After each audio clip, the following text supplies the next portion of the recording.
Hey there guys, I'm back to another video. Today I am finally updating my PlayStation 2 collection. It's been a few years and I've added a few games here and there to the collection. Haven't gotten rid of anything, and I know I was going to when I was a lot younger. When I was a kid, I wanted to go to GameStop and trade it in. I want to say like 30 to 40% of these games to GameStop, and I'm thankful that my parents stopped me from doing that, because now I have them in my collection, and that's something that you really can't get back in the long run. You know, you could always buy the games back for your collection, but you can't get the same ones that you had as a kid kind of thing. So yeah, some of these games I will talk about, some of these games I won't. You'll see how this video goes as you keep watching it, and I will go in alphabetical order. So first game we got here is Alien Hominid. I think I bought this at a gaming convention, forget exactly which one, probably LI Retro if I had to guess. But as you can see, it still has like the PlayStation 2 security seal thing just still on it, which I'm going to keep that. And yeah, this is Behemoth's first big game. This game's pretty hard. I haven't really had a lot of time with it. I think I played maybe like half an hour of it before I turned it off, but I really love Behemoth's art style and sort of how their games look. So when I saw this at a gaming convention or a video game store, I had to pick it up. Next game we got here is Atari Anthology. This is a game that my brother bought at the Scholastic Book Fair. I think it was like the mail-in thing that you give to like the teacher or whatever. And he saw a PS2 game and he was like, I want that. You know, even though we don't even know much about Atari even today, you might be wondering why this is broken off, because when I was a kid, I would take the plastic off, but I didn't realize that the cases were also in plastic. So there were a couple of DVDs that I also messed up like that. So yeah, don't mind that. Next game we got here is Ben 10 Protector of Earth. Shout out to my grandma. She bought this for me when I was a little kid when it came out. Ben 10 was such a huge cartoon. I think really every kid that was around that time that watched Cartoon Network watched Ben 10. I mean, it was a pretty cool show. It pretty much had this kid who had these 10 aliens, and then it eventually expanded, and he was pretty much a superhero, and it was awesome. This game, though, pretty good from what I remember. Obviously, if I were to play it today, it would probably be pretty bad, but I had a good time with it. I think I finished it within one sitting or whatever, because, you know, when you're a kid, you could play games for however long. So, yeah. Another game from a cartoon that I watched as a kid, But Ugly Martians, Zoom or Doom. I feel like anyone that knows about But Ugly Martians, you're either on the internet for too long or you had a weird taste in cartoons as a kid, like me. So when I found out that But Ugly Martians had a video game, I wanted it, and I think KB Toys had it. So once I saw this there, I bought it. It is just like a, you know, like a kart racer kind of deal, just with But Ugly Martian characters and within that world. So it's nothing too crazy, nothing too fancy, but I love this cartoon. I don't think I've watched every single episode front to back yet, even though it is probably one of my favorite childhood cartoons growing up. So I definitely have to do that one of these days, because obviously this cartoon did not do that well, so it doesn't have a lot of good home media collections or whatever, and I don't even know if all of the episodes are up online. So Cars, this is a game that my brother bought for something that he did well in school, and me, my dad, and him went to GameStop, and this is the game he picked out. Don't really know much about it. I don't even think I played it that much myself, but yeah, the good old times of, you know, sort of having movies and video game tie-ins and all that stuff, those days are completely gone, which is crazy. But that's a whole other topic for another day. Anyways, Codename Kids Next Door Operation video game. I always saw this game at Play and Trade, and I think I did buy this at Play and Trade. So I bought it on the PlayStation 2. I could have either gotten this on the PS2 or the GameCube, but I bought it on the PS2, and I heard a lot of good things about this. It's actually like a pretty good sort of adaptation from the cartoon to a video game. And I hear that it is pretty fun. I think it's just like a traditional like 3 platformer kind of deal. But yeah, got it complete and everything. I haven't actually played it front to back myself, but I know a lot of people that have played it, they really enjoy that one. Let's talk about the Crash Bandicoot game. So we got Crash Bandicoot, The Wrath of Cortex, and Crash of the Titans. So this was like the reboot that they did. But let's talk about Crash Wrath of Cortex. So this was sort of like the Crash 4 that they did after Naughty Dog left, and a lot of people didn't like it. Me, growing up as a kid, this was my Crash Bandicoot. I played this a ton on my original Xbox, and there was one day where I don't think I was like reading the menus properly. I was like getting close to the end of the game, and then I erased my save file on my Xbox, and I was so sad. I think I cried, and my parents were asking me like, what's wrong? And I was like, nothing, but like I just messed up really, really bad. So I don't even think I went back and replayed it on my original Xbox. I kind of just like accepted that like I messed up. So when I got it on the PlayStation 2, I think I bought this on Play and Trade as well. I played the game and beat it. You know, like it is definitely not as good as the Naughty Dog games on the PlayStation 1 or even the new remaster that they did, or remake, whatever you want to call it, a few years back. But still, Crash Wrath of the Cortex was still a childhood game of mine, and I still have a lot of fun playing it. I don't think it's as bad as people really say it is.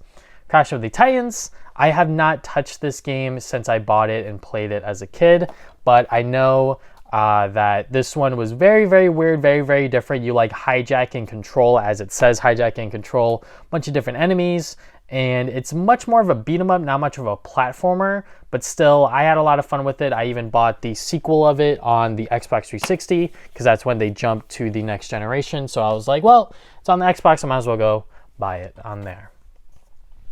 Crazy Taxi. This was my introduction to the Crazy Taxi games.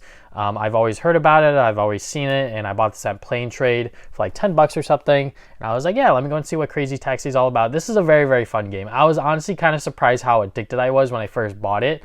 I think I only had like that one really long play session, but other than that, I haven't really picked it up and played it again. But Crazy Taxi, it's a great game. It's a lot of fun. If you could get it on literally anything, play it, try it out. It is probably one of the best Sega games that they've ever made, honestly.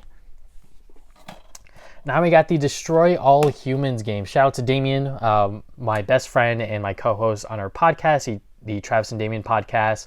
We talk about games, movies, and anime every other week on there, just as a quick little plug. Anyways, Destroy All Humans. This is one of the many PlayStation 2 franchises that he introduced me to. And I was like, all right, yeah, you know, like he's recommended me that I play this game. So I was like, yeah, sure, why not? Found them at GameStop for pretty cheap. Found the original covers with them. I think this one has the manual, Destroy All Humans 2, but the first one doesn't. I actually have the remakes or the remasters, whatever you want to call them, on next generation consoles. Haven't played them yet, but I played Destroy All Humans because this game is very, very short. I think it's only like a few hours long, and it is like, you know, you're kind of just running around the sandbox world, just like destroying Earth, messing with humans, all of that stuff. It's fun. It's got its charm kind of thing, but I really couldn't get myself into Destroy All Humans 2. Didn't fully finish it. The other games, I tried the Wii one, thought that was all right. I played a lot of the Xbox 360 one because that was a game that people just did not like when it came out, but I was playing it on my Xbox 360 and I just had a lot of fun with it. I think I beat that game front to back kind of thing. Maybe not 100%, but I 100%, or I definitely finished that one. So, but Destroy All Humans is definitely one of those, you know, PlayStation 2 era THQ properties that, you know, people still talk about it and love today. And obviously they are still trying to bring it back in some regard in the limelight. So, next games we got here are the Dragon Ball Z games. So, this was my gateway into just being a nerd. Like, this is everything. All of these games, my gateway into gaming, my gateway into anime, my gateway into, like I said, just being a nerd. So, my brother, we have this neighbor and still a good friend of ours, James. He got to know him pretty well, and when he played the PlayStation 2, these were the first two games that he played. It was Dragon Ball Z Budokai, Dragon Ball Z Budokai 2.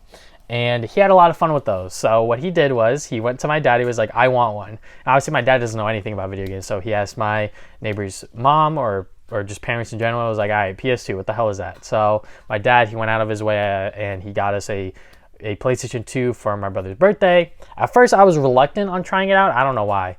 But then once I finally tried it out and really got into it, I was having a lot of fun, obviously, because who doesn't like video games? So yeah, Dragon Ball Z Budokai 1 and 2, these have a lot of nostalgia for me. Budokai 1 definitely has the better story presentation because it has the fully fledged CGI cutscenes and all of that stuff. Budokai 2 obviously expands upon the story where it goes past the Cell Saga, has more characters, all of that stuff. This was definitely the one that we played a lot more of just because of the larger roster of characters. But I still have a lot of memories and just good old times playing these games, whether it's with me, my brother, and my neighbor, or just me and my brother. And then Dragon Ball Z Budokai 3 came out, and this game came out closer to my birthday, so we obviously got it for my birthday. And yeah, this is definitely the best Budokai game out of the trilogy because it has a bunch of characters, it has the best gameplay. The story might not be the best presentation wise, but still, like, there is still so much that you could do within this game. There's a lot of things you can do to unlock characters and all of that stuff. Yeah, this was just a complete Dragon Ball Z video game experience that really you just had to be there. I know they remastered the first and third game on the PlayStation 2, on the PlayStation 3 and Xbox 360, which I still have to add to my collection because I know there were some issues with the music that they had to change and whatnot. So, instantly when you boot up the game, if you played this game as a kid, when you boot up the remaster, it's completely different music. But yeah, Budokai 3 is a lot of fun. Then obviously we got the Budokai Tenkaichi series, which is something that is a lot more recent for people because of the new Sparking Zero video game. But Budokai Tenkaichi was the series that me and my brother solely followed. I don't think my neighbor really was following the Dragon Ball Z games anymore, but these were a lot of fun. I remember playing Budokai Tenkaichi 3 specifically a lot with my younger cousins because that's how they got into video games, was the Dragon Ball Z Budokai series. And yeah, they had this game. They even had the version with the bonus disc, but I would go over their house a lot and play that game with them. But, out of these three games, my personal favorite has to be the second one. I think it just has the better story presentation. I don't know what it is. I think this game I just have a lot more nostalgia for. From when I was younger, I was like, I feel like 2's the better game, even though 3 has like the insane amount of roster of characters and everything like that. And it does have like pretty much everything front to back, from Dragon Ball to Dragon Ball Z to the movies to like what if scenarios, everything like story wise. But I don't know. I feel like, even though this has the most content, I feel like this has just the right amount that it made the package deal a lot more manageable, if you will. But Budokai 1 was definitely like a nice stepping stone. There was definitely a lot of problems with it. Even when I was younger, when I went back to it and like tried to play it, I was like, yeah, there's like certain things here. Like I think the health bar, you only had one health bar, and I think it went down with colors or whatever. So it was definitely a different visual presentation of it. Anyways, I'm just rambling, just saying stuff. Dragon Ball Z Budokai Tenkaichi is definitely a good series that was on the PlayStation 2 that followed the original Budokai series. Now we got the two spin-off games that I have here. I have Super Dragon Ball Z somewhere in here in my piles, but it's in alphabetical order, so that will come later. But Dragon Ball Z Sagas, this was an action RPG video game. This came out somewhere in between the Budokai Tenkaichi series, maybe even between Dragon Ball Budokai 1 or 2 and 3, somewhere around there. So yeah, I had no idea what this game was. All I knew that it was Dragon Ball Z, so I was like, we are buying it. And I had a lot of fun with it. I think you could even do 2-player, so that was pretty cool. But yeah, it was definitely a very different gameplay style, different sort of, setup to it. Obviously, the story's pretty much the same because it's the same Dragon Ball Z storyline over and over again. But, I think that this game definitely has its place, and it was released on pretty much everything, Xbox, GameCube, etc. And then Dragon Ball Z Infinite. This was the last Dragon Ball Z game on the PlayStation 2, I want to say, because this game still goes for a ridiculous amount of money. But yeah, I bought this at GameStop around when the tail end of when they were selling PlayStation 2 games at the time. And yeah, this is pretty much the best of the Budokai series, pretty much the best of Budokai 2 or Budokai 1, 2, and 3 kind of thing. It has the same gameplay style of Budokai 3, but the story elements, there's a lot more mini games and things that they tried to do to flesh out, the storyline and everything like that. So I remember this game was kicking my ass when I was younger. I did not have a good time during the story mode. There was a lot of missions that were just very hard, whether it's because of the time limit or just the difficulty of the enemies, whatever it was. But I like that. I like that the story mode really did give me a challenge, because obviously going through the same Dragon Ball Z storyline over and over and over again was going to get tiring. But I'm glad that this game definitely challenged me. And yeah, I don't think it's better than Budokai 3, but this is definitely a game that I think is worth checking out, especially if you do like Budokai 3. Now we got to put these games up there.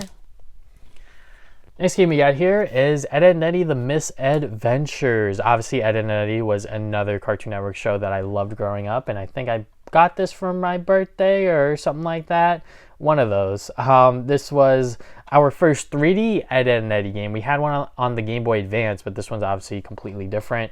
I don't think we got that far in it. I think the game was honestly like pretty jank and pretty bad in and of itself, so I'll just leave it at that.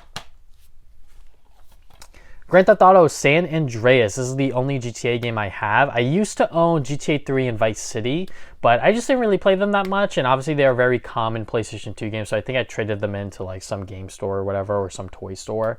Anyways, the reason I bought GTA San Andreas is because I hear a lot of people talk about this game because of the story. The story is very, very good. Obviously, CJ's in it. He's the guy that says, "Aw, shit, here we go again," like that meme. So I want to see if the story actually lives up. I definitely want to do a video on it, definitely want to play it, see it for myself, and then do a video on it, sort of talking about it and everything like that. Because, GTA 6 is coming up. That's definitely a lot of people's most anticipated game of the year.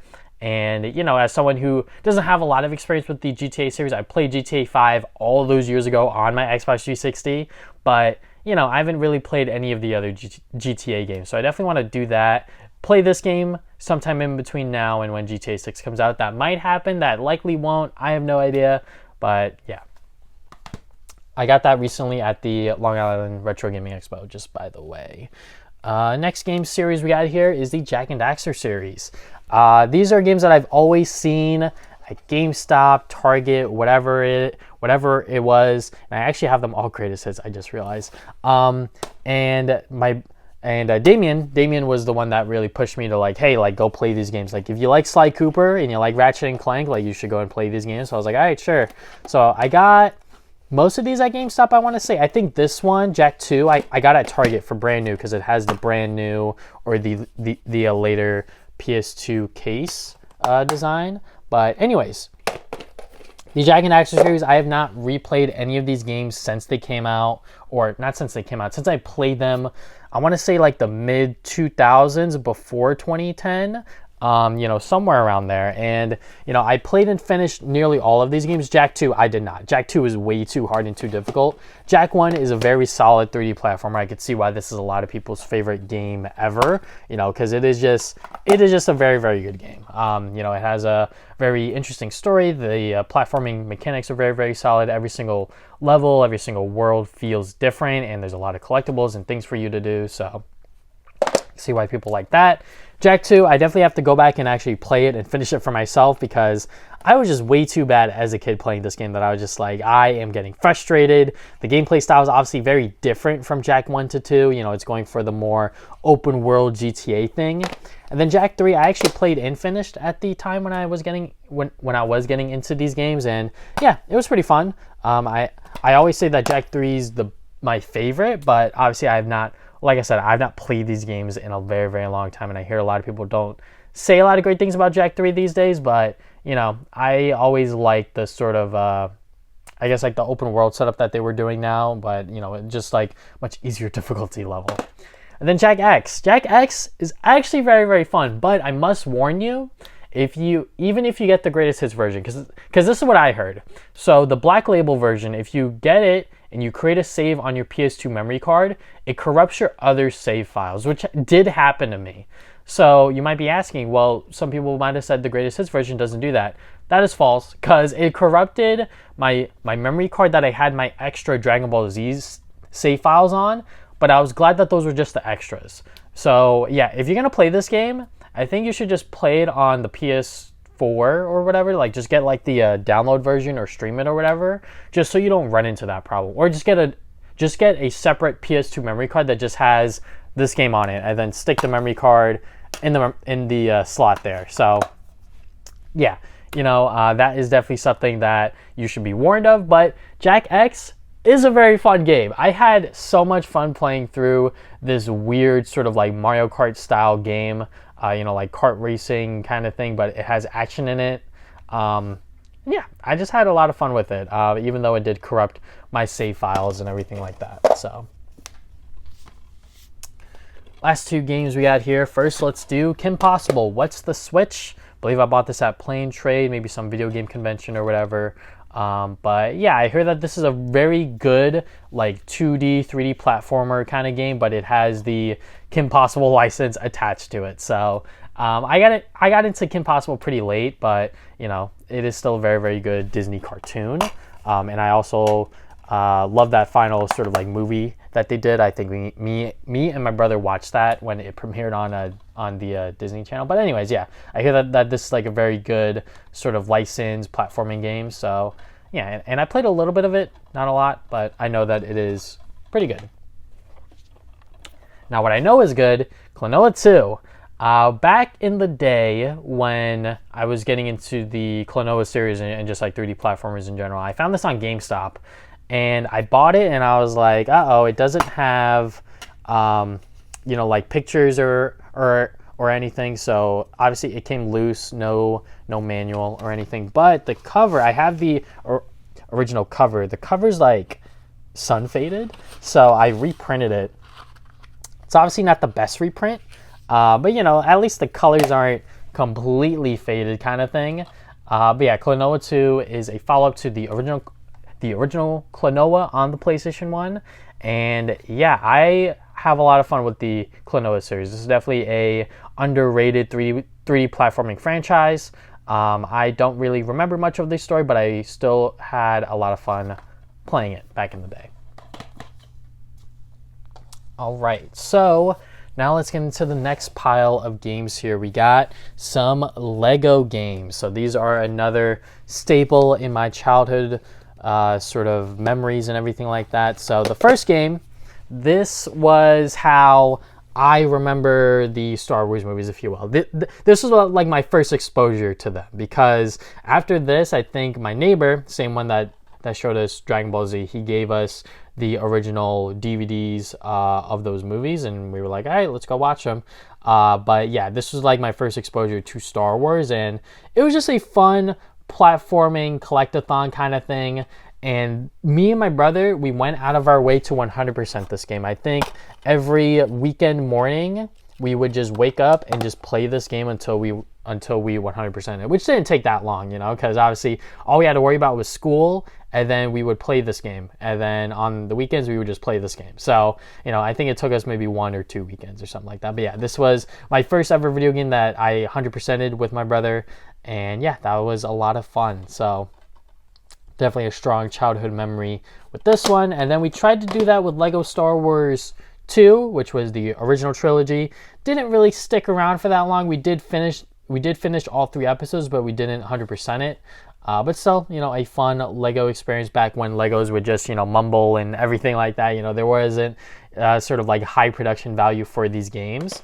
And then this is still my only exposure to the Indiana Jones series. As crazy as that sounds, I have yet to watch any of the original movies or anything like that, but I just like the Lego game. So I was like, oh, look, Lego Indiana Jones, let me go and see what this is about. This is a game that I personally went out of my way to 100% myself, just to get that same like nostalgia high from when I was like a few years younger, doing that with the Star Wars game. So I was like, let me go and do that by myself on the Indiana Jones game. And I think when you 100% it, I think studs just fall out of the sky in like the hub world, so you could get like a bajillion like studs or whatever. Anyways, yeah, Lego Indiana Jones, another fun Lego experience. Then Lego Batman. Once again, my first exposure to Batman. Obviously, everyone knows who Batman is, but like I never had like a first-hand experience with the character until this. And yeah, I mean, I think the sort of twist about this one was that you could play as the heroes and the villains. So that was pretty cool. The fact that there was like a storyline with the bad guys and everything. So yeah, I think I bought this at like BJ's or something. So yeah. Which, if you don't know what BJ's is, it's sort of like a Costco, sort of Sam's Club kind of store. Anyways, Mad Maestro. This is a game that I heard some pretty decent things about it. This might have been just something that Aaron Hansen might have memed because he does look like the guy on the cover. But I bought this at Play and Trade all of those years ago for like $10 or something like that. I actually haven't played it myself, but it does come complete. So that's all I really know about it, was that like this is like a pretty good game, if you will. Max Payne and Max Payne 2. I want to say I found one of these at a thrift store or something like that, but you know, these are pretty common PS2 games that you could find in the wild, and both of them are complete. Actually, this one I bought at a video game store. I bought it at the Video Game Trading Post, and I used some in-store credit to purchase everything. So yeah, and I paid, I think $5 for it. Not bad, you know. So yeah, you know, Max Payne is a series that I got into with Max Payne 3 actually on the Xbox 360. That was my first ever exposure to Max Payne, because Max Payne 3 was on sale for Black Friday that year, and I heard that it was like a pretty good like action game kind of thing. So I was like, let me go and try it out, see what's going on. I didn't really understand the full scope of the story, but I was following it at the time, and it was a lot of fun. That was like one of my favorite Xbox 360 games that I played single player wise. So I was like, let me go and try to get into Max Payne 1 and 2. They're like completely different games. I still have yet to actually play these front to back, but I know the significance of these games and sort of like Remedy as a whole. The Mega Man collections. We got a Mega Man Anniversary Collection and a Mega Man X Collection. These have printed covers because I bought these loose. I want to say from GameStop or something like that, but yeah. I don't really have a lot of nostalgia for Mega Man. You know, I've always tried them. I've always played them. I actually haven't even played the X Collection that much, but I've always tried to pick up and play the classic Mega Man games, but I'm just terrible. I am just not good at these games whatsoever. No matter what happens to me, I'm just like, I just don't get it. I don't know. Like I like platforming games obviously, but something about Mega Man just doesn't click with me. Midnight Club 3 Dub Edition Remix is actually a recent addition to the collection. I found this at a local game store that doesn't really update their prices often. So I saw this one day. It was like $13 or something like that. And I was like, let me go in, you know, sit on it and wait. Because, like, you know, I can't really be spending money willy-nilly every single time I see a game. I went home. I saw that the game was like 30, 40 bucks. I was like, oh, shoot, I got to go back there. If it's still there, I'm buying it. And obviously it was still there. So, yeah, I hear that this is a very, very good Midnight Club game. It still has the receipt in here and everything. It comes complete. But, yeah. Definitely want to try this and play for myself, because there's a reason why it is going for so high on eBay and whatnot. You know, like a $30 to $40, you know, PlayStation 2 racing game made by Rockstar. There's got to be something going on there, right? So definitely want to try this out and play for myself, because I think I had a friend when I was younger who had this game, and I think he played it a lot. I don't even know, but. Next games we got here, Naruto Ultimate Ninja 1, 2, 3, and 4. The other games did not make it out to the US or the sort of NTSC region, so I don't have those.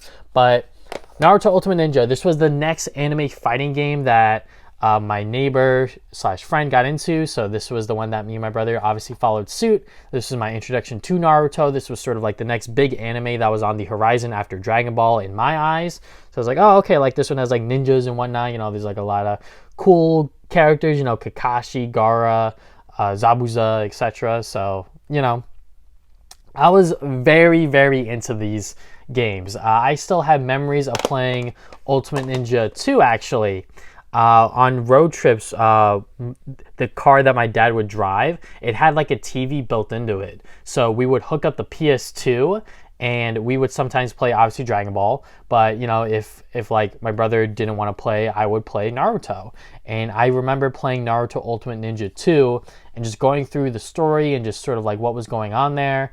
And yeah, you know, like Naruto is such a cool story. Probably not today for like shonen standards, you know, it's sort of like run of the mill kind of thing. But for me at the time, I was like, damn, like this is such like a cool storyline and everything like that. So obviously when Ultimate Ninja 3 came out, which is probably my favorite because it just has like the peak, the sort of like climax moments of Naruto in here, you know, Naruto versus Sasuke and everything like that. I just had a lot of fun playing through these games, and you could see the improvements that CyberConnect 2 does throughout every single entry. Visually, gameplay-wise, everything. And yeah, I just have a lot of memories with this series and these games, and I'm just glad that I was able to experience them when I was younger. Ultimate Ninja 4, I actually have a memory on this. I think when it came out the day after, I was supposed to go to school or whatever, like 4th, 5th grade or something like that. And I was just like, I'm not going. But I was like, Mom, can we go to GameStop so I could buy a game? And this is the game I wanted to buy. This is obviously my jump into the Shippuden series. I, at this point, had already seen like clips of the anime and other stuff online, but I didn't know like the full context and like the full story surrounding it. So this was me diving into that. I forget where this game ends. It definitely doesn't touch Payne or any of that stuff. That's what the sort of Ninja Storm games are for. But yeah, it's definitely not as good as I would say 1 to 3. This might be my least favorite out of all of them. But still, Naruto Ultimate Ninja still has a very special place within my heart, within my PlayStation 2 memories and my PlayStation 2 catalog. Next game we got here is, oh wait, I forgot another Naruto game. Uzumaki Chronicles. This was the other PlayStation 2 series that was going on alongside Ultimate Ninja. This one only lasted, I think, 2 games or something like that. So obviously it didn't last that long because this was the lesser popular one. But I've yet to actually plug it in and fully play it for myself. These 2 games I bought recently because I was just randomly on eBay and I was like, I want to buy these games. So NBA Street Volume 1 and Volume 2. These games I hear are very, very good basketball games. My friend, James's brother, Louis, I believe NBA Street Volume 2 is like his favorite game of all time. So I was like, why is that? So I want to play these games one day and try them out for myself, even though I don't really know much about basketball. Obviously, I know like the basic rules to it. Obviously, you just got the ball in the hoop. There's other, positions and everything like that. But I think this is a much more archaic version of sort of basketball and whatnot. So I got these on eBay. I think I got these together within a single lot. This one still has the PlayStation 2 security thing, which I love. They're both complete. This one, I think this part broke off during shipment, which is fine, not a big deal. Then obviously NBA Street Volume 2. This one's a much more expensive game out of the bunch, but yeah. I don't have Volume 3 because Volume 3 I bought on the GameCube because that game you could play as Mario characters. So that's kind of weird, but you can only do it on the GameCube, obviously. So haven't played these games yet, but I definitely want to pop them in and try them out. Now we got some Nicktoons games. We got Nicktoons Battle for Volcano Island and Nicktoons Unite. So this was the first one. I will never forget seeing commercials for this game, and I was like, I want that. A crossover with Nickelodeon characters, pretty much the big 4, Jimmy Neutron, SpongeBob, Timmy Turner, and Danny Phantom. And you got that in a platformer, and I believe it was multiplayer. You could play with up to 4 people, which is kind of crazy. It wasn't the best. There was definitely a lot of jank going on within this game, but still it was a lot of fun. I never fully finished it, but for some reason when I got Nicktoons Battle for Volcano Island, I sat down and just finished it all within one sitting. It was a lot of fun, but obviously I haven't played it since I was a kid, but yeah, definitely games for nostalgia purposes. Next game we got here, I believe, is One Piece Grand Battle. I'm actually currently reading One Piece. I'm on the Water 7 arc still, I believe is what it's called. So yeah, I'm still on that stuff, but yeah, I don't really know much about One Piece. I bought this during one of those GameStop buy 2 get 1 free sales online, and I was like, I need to fill this out. So let me just go and fill it out with an anime fighter. Now we got Pac-Man World 2 and 3. Pac-Man World is a Pac-Man series where he's a 3D platformer pretty much. And they are very, very good. I will say this until the day I die. Pac-Man World 2 is one of the best 3D platformers out there. It just gets everything right. Story-wise, maybe not so much, maybe not that memorable, but the gameplay, the worlds that you explore, the water levels are actually good because you could control them and they feel nice to do. The level design is a lot of fun. There's just a lot of great stuff within this game that, harkens back to Pac-Man as a character, but also just great 3D platforming mechanics in general. Super duper good. If you have a PS2, GameCube, or Xbox, check this game out. It is so freaking good, and I will say this till the day I die. Pac-Man World 2 is probably one of my top 5 favorite 3D platformers of all time. Pac-Man World 3, though, I don't know what they did. They decided to change up the genres and go for a much more beat 'em up action style kind of game.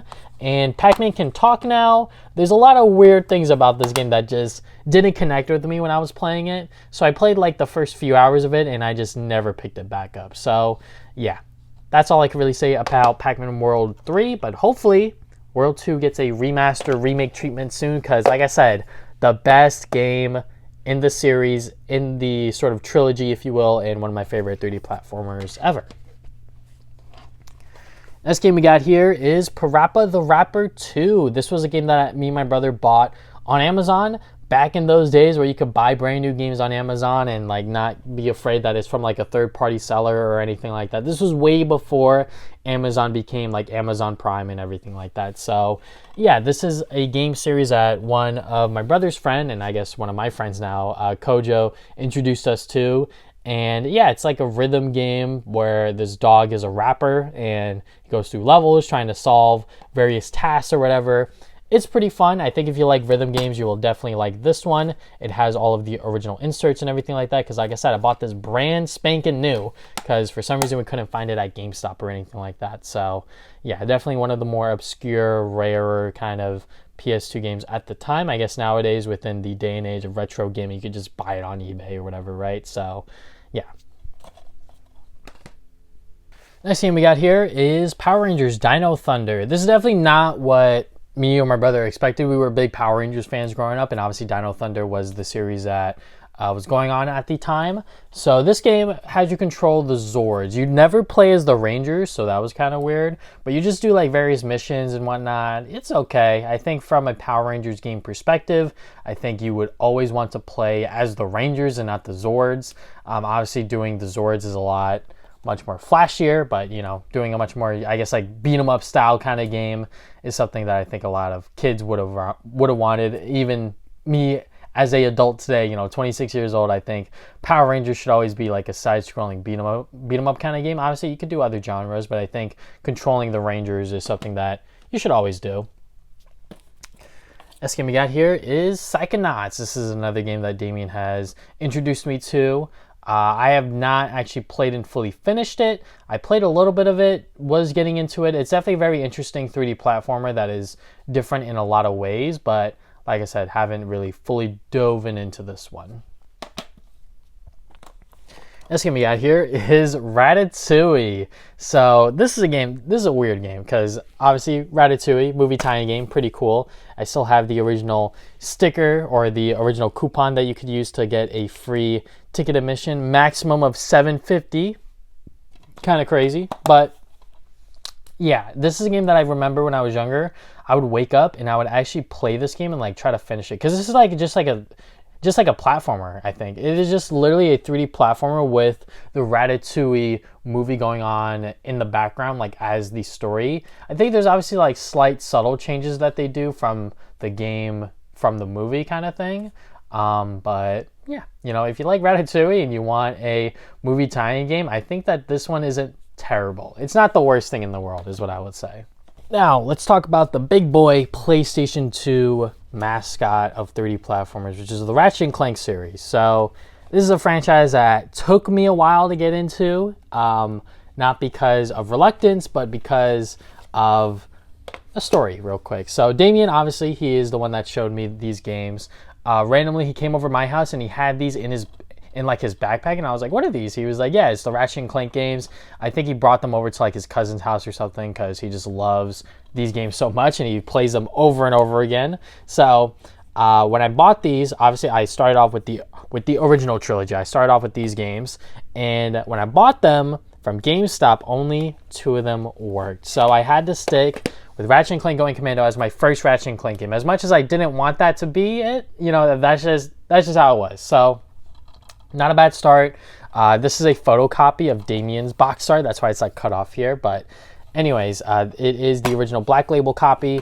But anyways, yeah, Ratchet and Clank Going Commando. I was definitely playing it wrong. I was not upgrading my armor, so it just made the game a lot harder for me. So I was dying a lot, like towards the later half of the game, because I was like, why do I need to buy armor? I'll just buy better guns. But obviously buying armor is like essential within any Ratchet and Clank playthrough, now that I know. And yeah, Going Commando was a very good step forward from the first game. So eventually I did get Ratchet and Clank 3 Up Your Arsenal at GameStop. I think I traded in some like random Game Boy Advance games to get this game, and it is complete, surprisingly. I was very surprised when I saw that. I was like, oh look, it comes with the manual and everything. This game though, this game is very weird in terms of how I got it. So I was at a grocery store chain on the East Coast. It's called ShopRite, right? It's called ShopRite, and I was in there exchanging coins with my dad with like the coin store machine. And they had this game behind the glass cabinet, and I was like, what is going on here? Why is a grocery store carrying greatest hits PlayStation 2 games? So I was like, well, I'm buying it, because I have had such bad luck getting this game from GameStop, like used. It would just never work. So I was like, oh, okay, now I can get the game. It comes complete with the poster and everything. Now I can have it within my collection and actually try it out. And yeah, it's a very good step. First step within the Ratchet and Clank series. There's definitely a lot wrong with it. No strafing. I really do like the story and like the characterization that Ratchet gets here, where he's just an asshole, right? Like, he doesn't become the hero that we know him today. It takes him a while to get there. Ratchet and Clank 3 Up Your Arsenal is definitely my favorite, because it has, I would say, like the best of everything within the Ratchet and Clank series on the PlayStation 2 so far. And yeah, very, very polished. I could also see why people like Going Commando. It is still like a very, very good Ratchet and Clank game, but I think these two are definitely tied as like the best Ratchet and Clank games. So yeah, that's what happened with those. These games though, it didn't really take me a while to go and get these. I think I got this at GameStop again. Came complete, greatest hits copy, but it's a black label. I don't know how that happened. I guess GameStop swapped it or something like that. Anyways, yeah, Deadlock is a nice spin-off. I think this takes place after Ratchet and Clank 3. So yeah, it's pretty much just the gladiator fights, but just with Ratchet. No Clank or anything, so it is a little bit weird. It's a lot more, I guess, edgier, darker in the aesthetic of it, but still a Ratchet and Clank game. And then this game, I bought this during the pandemic because I was like live streaming a lot. So I was like, let me go and live stream me playing this game and Secret Agent Clank, because I haven't played those in a while. But those plans just never happened. So I just have it on the PlayStation 2 alongside Secret Agent Clank, which you'll see later. But yeah, bought this on eBay, complete and everything. So yeah, it was $20 at GameStop. Can you believe that? I'm not taking off the GameStop stickers, not just yet. I don't know. I think I just like it like that because, GameStop doesn't really have those stickers anymore and whatnot. But anyways, that's Ratchet and Clank. Now we got Rayman 3 Hoodlum Havoc. I hear that this is the best Rayman game. Some people even say that Rayman 2 might be better, but I bought this, forget where, probably Plane Trade or something like that. Haven't really played it and really fully checked it out, but I have it, if I ever do want to check it out and play it. Now we got two games that are very new to the collection, Resident Evil 4 and Resident Evil Code Veronica. So I got this at the same time as Grand Theft Auto San Andreas at the LA Retro Gaming Expo. It's not complete, but I just wanted the game because my girlfriend's very much into Resident Evil, and they haven't done a remaster of this game yet. So I'm like, well, I gotta get it on the PlayStation 2. So that is what this is. So haven't played it yet, haven't tried it out or anything like that, but I definitely want to check out Code Veronica. And then we got Resident Evil 4. This is hailed as like one of the best games ever, one of the best PlayStation 2 games ever kind of thing. And yeah, I have played Resident Evil 4 Remake a handful just because of my girlfriend, but we haven't experienced the original Resident Evil 4 yet. So I want to do that for myself because before I dive into the remake like fully, I want to see how the original was. And I played a little bit of it on the Wii, but the Wii motion controls and everything like that, I don't know. I just can't really get into it, even though it is probably easier or probably better for like accuracy to control it like that other than with the controller. But I don't know. Maybe I'm just old. I just want to play it with the controller, so I'm going to do that. I know that this game originally came out on the GameCube, and then it came out on the PlayStation 2 because of Capcom's deal with Nintendo or something like that. So, but yeah, Resident Evil 4, definitely a game that people will talk about day in and day out as like one of the best games ever. So, and they're not wrong. Even though I haven't really played it yet, they are not wrong. Now we got Rock Band. These are games that obviously if you were there, you just had to be there. You know, these are games that my brother played a lot. The Track Pack Volume 1, very, very weird, very interesting that that's how they did to get additional songs to the base game. SD Gundam Showdown, another cartoon that I watched as a kid a lot. SD Gundam Force was one of my favorite cartoon shows alongside But Ugly Martians and all of the traditional, you know, SpongeBob, Nicktoons stuff. And yeah, this was a game that I had no idea about. Once I finally found out, I was like, oh, okay, we are playing this game. And yeah, I think it's like just like a beat 'em up sort of adventure game where you control the 3 Gundams. I forget their names now, but you got like the basic one, you got the magic one, and then the flame one. That's pretty much how I remember them. I don't know their names anymore. It's been so long. But yeah, SD Gundam Force was definitely a cartoon that I watched a lot as a kid. Secret Agent Clank, we were getting into that with the whole Ratchet and Clank thing. I bought this alongside Size Matters for a potential live stream. But yeah, I haven't played this game since I played it on the PlayStation Portable all those years ago, so I don't know how it holds up, if it even holds up at all. But this PS2 port is developed by Sanzaru Games, which if you guys don't know, they eventually developed Sly 4 Thieves in Time, which we will talk about the Sly Cooper games in a little bit as we are now getting into the S's. Shadow the Hedgehog. This is a game that has now risen in price exponentially. I am so surprised how much this game costs for the quality of the game that this is actually. Like, Shadow the Hedgehog is not a very good video game. I recently played it at MagFest just for like fun, like, you know, like shits and giggles kind of thing. And I played it on the PlayStation 2. Oh my god, the frame rate is like terrible. The game is not that great to play, but I think a lot of people want to play it or add it to their collection because 1, it's Shadow the Hedgehog, he's cool. 2, this is a game that Sega will probably never ever touch or try to remake ever again because the game is actually like that bad. I don't know how they would ever re-release this game in like good conscience and be like, yeah, like this is like a good Sonic game, right? Kind of thing. Yeah, so I think that that's why this game has risen up in price so much. And obviously, the Year of Shadow just happened, you know, with the whole Sonic X Shadow Generations and the Sonic 3 movie. Obviously, people are very high on Shadow the Hedgehog right now. Even still, now that we are in February, people still like Shadow. People are reminded that Shadow is cool. So they're like, hey, let me go and try out his old video game. And yeah, it is not good. But if you want to spend the $40, $50, maybe even $60 this game is going for, be my guest. But me and my brother bought this around the time when it came out for his birthday, and I remember us playing it a lot, but I don't think we really enjoyed it that much. All right, that was a quick sort of tangent before we got into the Sly Cooper franchise. So when it comes to Ratchet and Jack, Sly Cooper is my jam. This was the series that, once again, my neighbor showed us, the same one that introduced us to Dragon Ball because he had Sly 1 and 2. So once my brother learned about these games, we went to Target and we bought them. And we played these games so much, all 3 of them actually. We had to get new copies. So that's what these are. These are the original copies that we played a ton as a kid because they have scratches and, yeah, scuff marks and all of that stuff. So back in those days, there wasn't a retro store or even GameStop. They didn't allow you to like resurface their games and everything like that. If it was scratched up like this, you know, you kind of just had to live with it. You just kind of had to deal with it.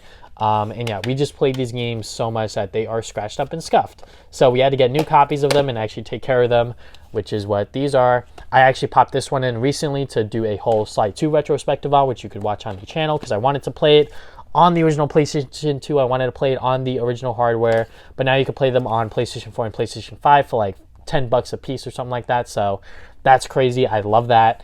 And I definitely have to replay Sly 3 soon because it's been a few years since I've actually replayed Sly 3. But Sly Cooper, I could go on and on about these games because they are just such great 3D platformers. This one was a lot more akin to Crash Bandicoot. It's still good, but I think at the time it was getting a little bit outdated, which is when they went for the sort of open world sandbox approach with it. And Sly 2 is still my favorite game of all time because the story really showed me what narratives within video games and media could really be. Like the plot twist and sort of like the character writing, everything was just mwah, perfect. I love everything about Sly 2, and I really go into that within my retrospective, just reliving those memories and sort of explaining why I love this game so much. In Sly 3, you know, more of Sly 2, maybe a little bit too much of like different gameplay styles and everything like that, but Psychonauts Productions, they knew that this was their last Sly Cooper game. They wanted other developers and other people to handle the series, which, you know, some of them came to light, like Sly 4, but, you know, they knew that this was their last time touching Sly Cooper, so they were like, let's just do everything that we ever wanted for this series and just go with it, right? So that's what they did. And it succeeded to varying degrees. I think the ending is still very, very good, even though it was open for like, you know, the whole time travel stuff and whatnot. But yeah, Sly Cooper, I love this series. I love this franchise. If you haven't tried them out yet, try them out. Even on the original PlayStation 2, they're still great games to play. They still run phenomenal. If you could get it on the PlayStation 3 or even like the PS4/PS5 digital versions, go for it. Now we got Sonic games. We got Sonic Mega Collection Plus, and we got Sonic Heroes. So Sonic Heroes was my introduction to the Blue Hedgehog, which is pretty much my entire personality today. Not really, but yeah, he is.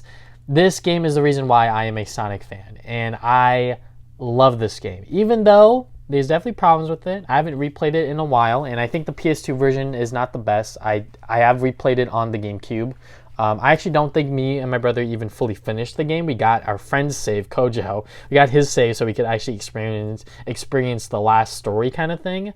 But yeah, I remember playing this game a lot and just going through the various teams and obviously going through Team Rose because Team Rose was like the easy mode of it. So we got pretty far on that team, but everything else was kind of just like, we got stuck at like a certain point because the levels were way too hard for when we were younger. But Sonic Heroes is a lot of fun, and I think people that hate on it, that's their opinion, but I love this game. Sonic Mega Collection is just a bunch of, you know, classic old Sonic games that we were able to experience for the first time. Not our jam at the time, obviously, because we're like, you know, what is up with these retro graphics and everything like that? Why are the games so hard, etc., etc. So, yeah. Next game we got here is Soul Calibur 3. This is another game that my neighbor introduced to my brother. So my brother was like, let me go and get Soul Calibur 3. And yeah, you know, I don't really have a lot of nostalgia for Soul Calibur as a series, as a franchise. You know, I know about it, obviously, but, you know, don't really have a huge attachment to Soul Calibur. Now let's talk about these three games. We got Spider-Man, the Sam Raimi Spider-Man trilogy. So this game is obviously Spider-Man 1. I remember playing this game on my PC, my family computer, because that's how we experienced it for the first time. And it's pretty much just like a level-to-level kind of thing. It's not like an open world where they go, you know, sort of like full blast with it within Spider-Man 2. And at the time, you know, like I enjoyed Spider-Man 2, but I don't think we even fully finished it. But Spider-Man 3, though, I love Spider-Man 3 so much as a kid, like as a movie, even though that movie nowadays is like, you know, one hot mess. It's a lot of fun still, you know, it is cringy, it is, you know, messy. It's everything you don't want within a movie, but I love it, you know. I loved it as a kid, even through its flaws. And we played this a ton, and I pretty much finished it front to back, even though at the time this was a game that also came out on the PS3 and Xbox 360, and that version of the game is completely different. And I remember I was stuck on like a boss fight like at the end, and I called up my friend Jacob. I don't even know if he remembers this. I called him up and I was like, yo, like, how did you beat like Sandman or Venom or whatever? And he was like, yeah, I don't even know. And I was like, what are you talking about? Anyways, yeah. You know, Spider-Man 3, I have a lot of nostalgia for it. And Spider-Man 2, I revisited, obviously, because when people were talking about, like, this is, like, the best Spider-Man game ever, I was like, is it, though? And, yeah, it is very, very good. This is pretty much the blueprint to what we got within the Insomniac Spider-Man games with the open world and everything like that. And, yeah, obviously, you have the sort of Spider-Man 2 movie story going on in the background, along with some other things that they add in there, like Black Cat, Mysterio's in the game as well. So, yeah, Spider-Man 2... very, very good game, and it is also still pretty cheap, so you could even, you know, get it for yourself and add it to your collection, even if you want to. So, yeah, the Spider-Man 3 trilogy, you know, the movies, the games will still and always will live in my heart. Now we got some SpongeBob games. Obviously, SpongeBob had a lot of video games on the PlayStation 2. So we got Battle for Bikini Bottom, which I bought recently. We got Lights, Camera, Action, or Lights, Camera, Pants, and the SpongeBob movie. So these games are from my childhood. This game, Battle for Bikini Bottom, I actually played on my original Xbox. I had the Platinum Hits version of it. So I guess it is fitting that I also got the Greatest Hits version of it as well. So yeah. Battle for Bikini Bottom is a very, very good 3D platformer. Like, what can I say that hasn't already been said? It's so good. It even got a remake treatment within the last console generation on like the PlayStation 4 and everything like that. And that even spawned other SpongeBob platformer games that have been released and whatnot. So, yeah. Then we got SpongeBob Lights, Camera, Pants. This is just a SpongeBob Mario Party ripoff. And me and my brother, at some point, we got stuck on the game. We couldn't advance because I think we didn't do well on certain mini games or whatever. So we were like, what are we doing wrong? Because like we just can't move forward. But this was a very, very fun game that we played with ourselves. And yeah, you know, definitely a weird SpongeBob game, but it works. And then we got SpongeBob the movie. So yeah, pretty much just Battle for Bikini Bottom, but now taking that gameplay and that engine and just using the movie as like a backdrop for it. So yeah, I think I got pretty far in it, but I don't think I actually finished it. But yeah, SpongeBob has a lot of games on the PlayStation 2, and I don't even think that these are all of them. I could be wrong. I have no idea. All right, next games we got here are SSX and SSX Tricky. So SSX is a game that I bought at GameStop years and years ago. As you can see, it still has the GameStop envelope in there. And yeah, I heard some good things about the SSX series, and I just wanted to try it out. It was fun. I didn't really play it for that long, but I hear a lot of great things about SSX Tricky. So I bought this alongside Resident Evil 4 at Too Many Games. This one seller, I think I asked for like $20, and he was like, yeah, sure. And I got it. And both of these copies are very clean. They both are complete and everything. So yeah, haven't played it and actually tried it out for myself yet, but I hear that this is the best of the SSX series, if you will. Next game we got here is Star Wars Episode 3 Revenge of the Sith.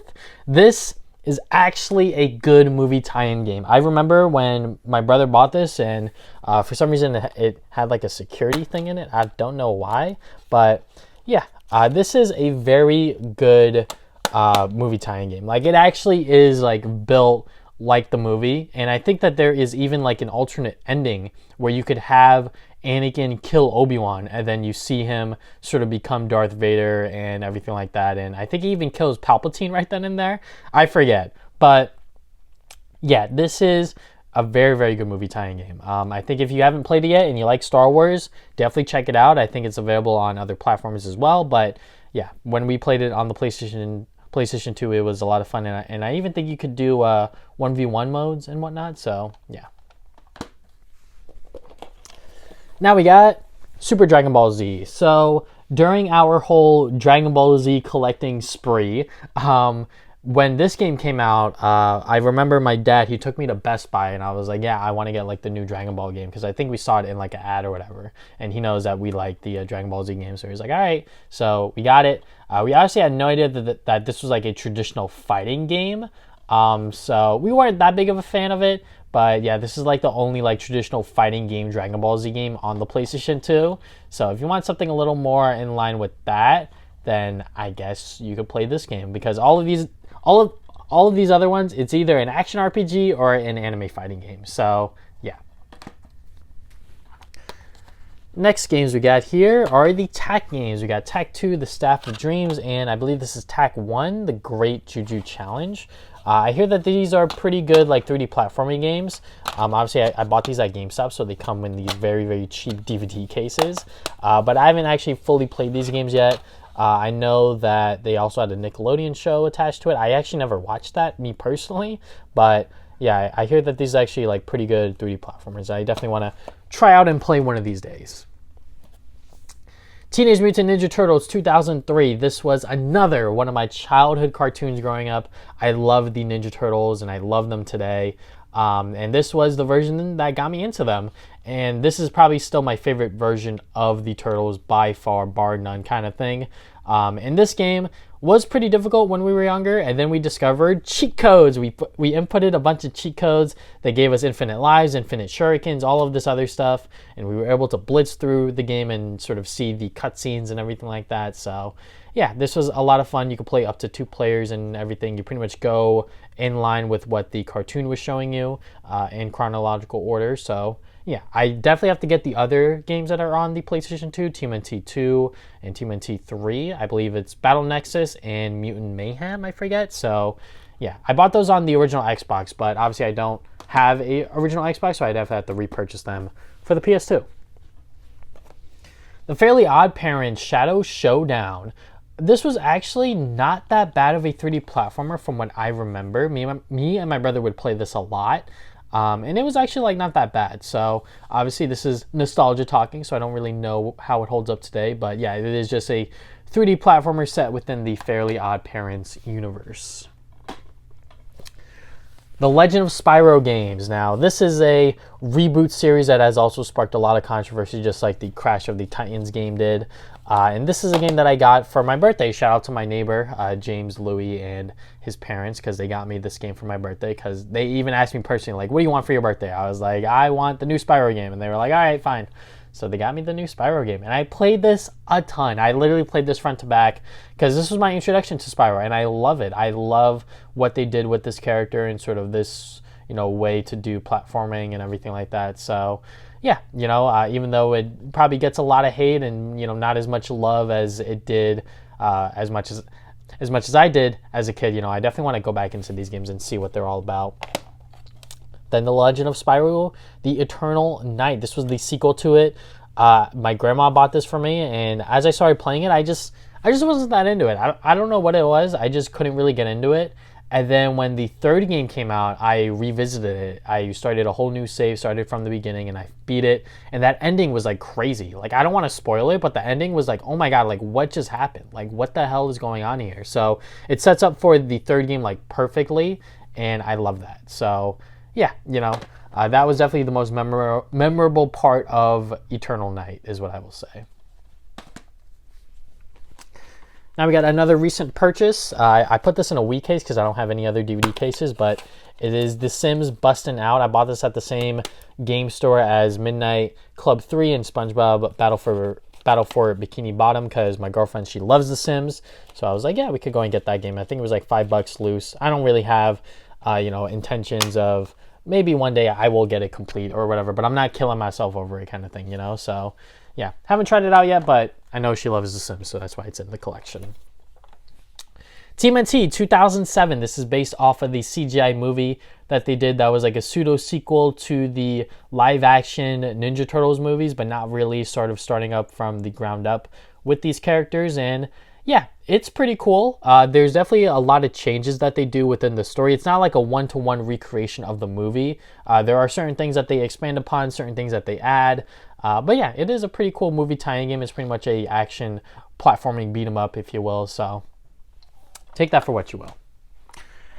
Next game we got here, Tom and Jerry War of the Whiskers. This is a sequel to, I believe, a N64 PS1 game, I forget. I think I actually have that N64 game now. But yeah, this game, me and my brother played a ton. We played this so much as kids. There would be nights where me and him would play it late at night, and we would be screaming and yelling so much that sometimes our parents had to tell us to shut up and be quiet. Maybe not like that, but yeah, like shh, kind of thing. But yeah, me and my brother would have a ton of fun playing this, because it is like a sort of like 2v2, literally Tom and Jerry come to life kind of thing. I would actually get scared of Monster Jerry, because Monster Jerry's kind of freaky. Like, oh my God, he is scary. But yeah, this was such a fun party mode that me and my brother played a lot of, and yeah, maybe one day I will pop this in and ask him to play with me, but we'll see. All right, so next game we got here is Twisted Metal Head On. This was my introduction to the Twisted Metal series. I bought this at GameStop randomly.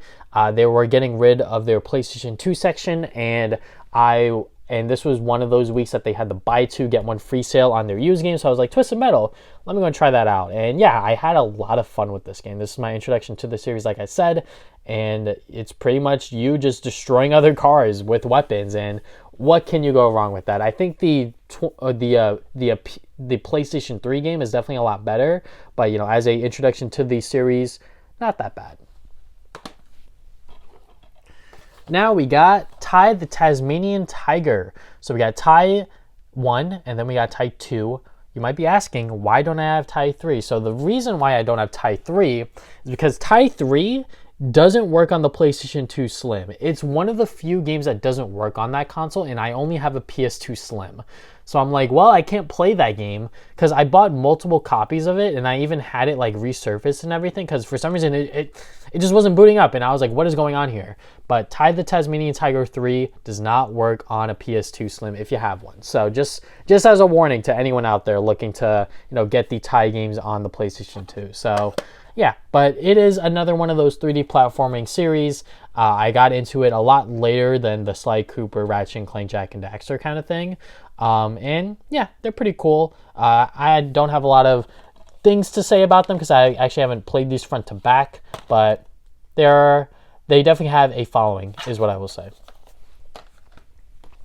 We're getting down to the wire. We got 4 games left, so let's just get through them. So first up, this is Ultimate Spider-Man. This is the limited edition. It doesn't have the slipcover. I think the slipcover has like Venom on the front or whatever, but I bought this on eBay because I was like, let me go and get the limited edition because why not? And yeah, this is a very, very good Spider-Man game. This game actually does go for a decent amount of money. It's pretty much in the same vein as Spider-Man 2. It is a very good open world version of Spider-Man, but it also adapts the comics made by Brian Michael Bendis and drawn by Mark Bagley. So it has that same comic book cel shaded visuals to it, and it is just very, very good. I love this game. I had a lot of fun with it when I played it. It follows the Venom storyline, obviously, so that is definitely a lot of fun, sort of seeing how this adaptation of Spider-Man treats that sort of character. And yeah, it's very short too. Like, it's not that long. I think I beat it like unexpectedly. Like, it just ended and I was like, what the hell just happened? So yeah, a very, very good Spider-Man game.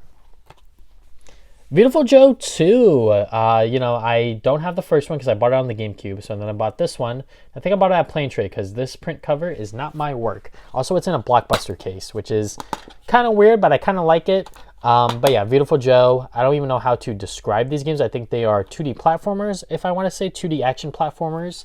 Don't really have a lot of nostalgia or things to say about that one. Yu-Gi-Oh! The Duelist of the Roses. Admittedly, I think my brother bought this just for the cards. And also, this is another game that my neighbor showed us, and that, just like another way to play the Yu-Gi-Oh! Game. Because this was like one of our obsessions as a kid. Like, we had so many Yu-Gi-Oh! Cards. We still have them. We have so many Yu-Gi-Oh! Cards from those days. We played the card game a ton. And obviously, this was just a way to experience it on the PlayStation 2. Last game, we're at the final game here, and what is it? It's a loose game. It's Zatch Bell Mamato Bottles. Hopefully I said that right. This was another one of those purchases I got at GameStop, buy 2 get 1 free on their used sale. I didn't know it was loose disc because I bought it online, but yeah, don't really have much to say. It is another anime fighter. And yes, that is my entire PlayStation 2 collection. I think if you count all of the games in front of you, it's about 98. If I had to say, according to my spreadsheet anyways. But yeah, thank you guys for watching this video. I'm very happy you stuck around. You're probably one of the few people that did, but hey, thank you for watching. I hope you guys enjoyed this video. If you guys want more videos like this, be sure to hit the like button and subscribe. I put new videos up on Saturdays. You can follow me on social media at TV Sonic Gaming. I'm on Facebook, Twitter, Instagram, TikTok, pretty much everything. And you can check out my podcast called the Travis and Damien Podcast. We talk about games, movies, and anime every other week. And yeah, that's all I have for today. Thank you guys for watching this video once again. Now, see you guys next time with more videos.